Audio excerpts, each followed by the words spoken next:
What is going on, guys? How you all doing today? Rangovidamango12 here, and we are back with Spider Island issue 2, the Secret Wars tie-in event. And towards the end of the previous issue, we saw the Vision use the Godstone against Captain America to turn him into a werewolf Captain America.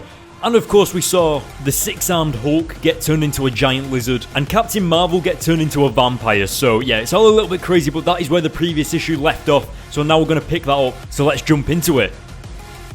So when we first get into the issue, we go back into Horizon Labs where Spider-Woman, Agent Venom and Vision are all fighting alongside what used to be six-armed Hulk, who is the lizard now.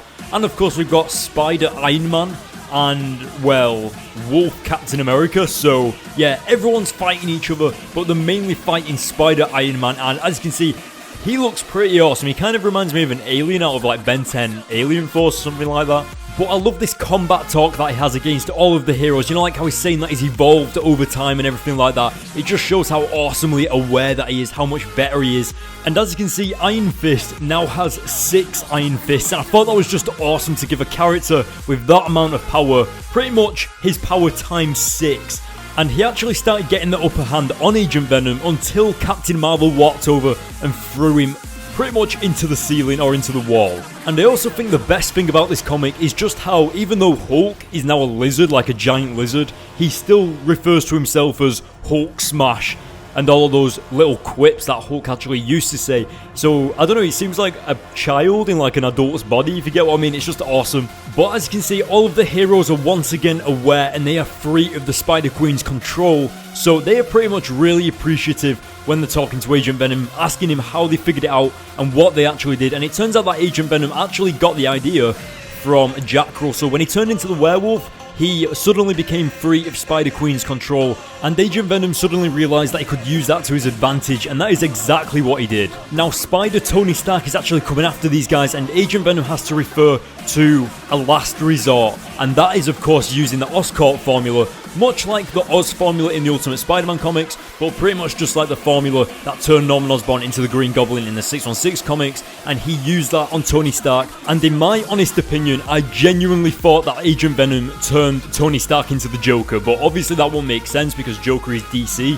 and Tony Stark and these guys are Marvel, but I genuinely thought that he was turning into the Joker, or at least been given Joker's laughing gas or something along those lines, because he was going a little bit crazy. But it looks like Tony Stark has a set amount of time to find a cure before he genuinely goes insane. So Agent Venom has pretty much cursed him of going insane, and it's Tony Stark's job to try and figure out how to cure it. And I don't know what it is, but I just really appreciate all of these side effects that the characters have. Like, Captain Marvel has been turned into a vampire, and I just loved how she said, guys, I kind of want to drink your blood. And I just love how she was drinking it like it was a drink carton, you know, like with a straw. Thought that was brilliant to see. And we also get this awesome, absolutely insane Green Goblin Iron Man armor for Tony Stark to use. And what's even more awesome about this is the fact that Tony Stark has been given Norman Osborn's Green Goblin formula, so he's technically turning into the Green Goblin anyway. So I wouldn't be surprised if Tony Stark fully turns into the Green Goblin and he actually has a Green Goblin Iron Man armor. That would be awesome. Once all of the heroes are ready, they head on out to take on Spider-Queen head on, taking on their army, and as you can see, Iron Man and everyone was just fighting right there, but Agent Venom actually goes into the facility to locate Stegron the Dinosaur Man, and they actually need him because he actually created something that they may need later.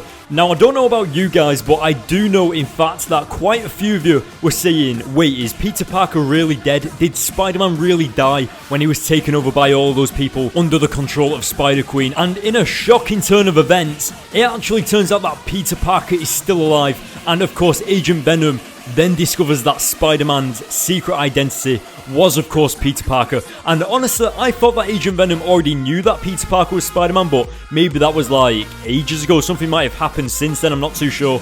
But yes, so as you can see, it turns out that the Spider-Queen was actually preserving Peter Parker's body, keeping him alive, but for the true intention, we do not know yet, but we'll probably find out later. Now that is the end of the Agent Venom Spider Island storyline, but now we get another glimpse of the life into Mayday Parker, aka Spider-Girl, who is now going by the name of Spider-Woman, and she's being chased by the American Dream and her Dream Team, and they are actually chasing her because they believe that Spider-Girl or Spider-Woman actually murdered her own father, and they think she may be an imposter.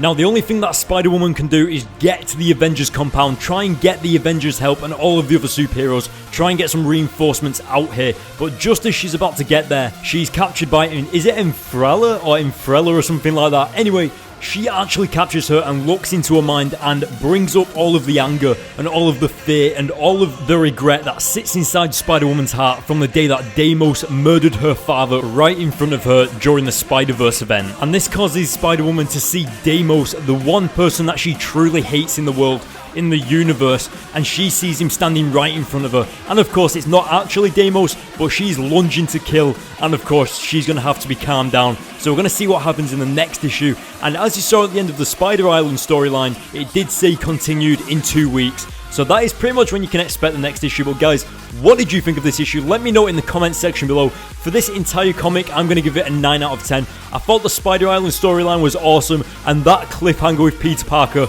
was just phenomenal. So yeah guys, what did you think of that as well? Let me know in the comments below. Hit the like button on this video, go to the links in the description to follow me on Twitter and Facebook to get all the latest in comic book news, and of course to hear when these videos are being edited, when my videos are being uploaded, and whether I've had a power cut, because that's actually what happened yesterday.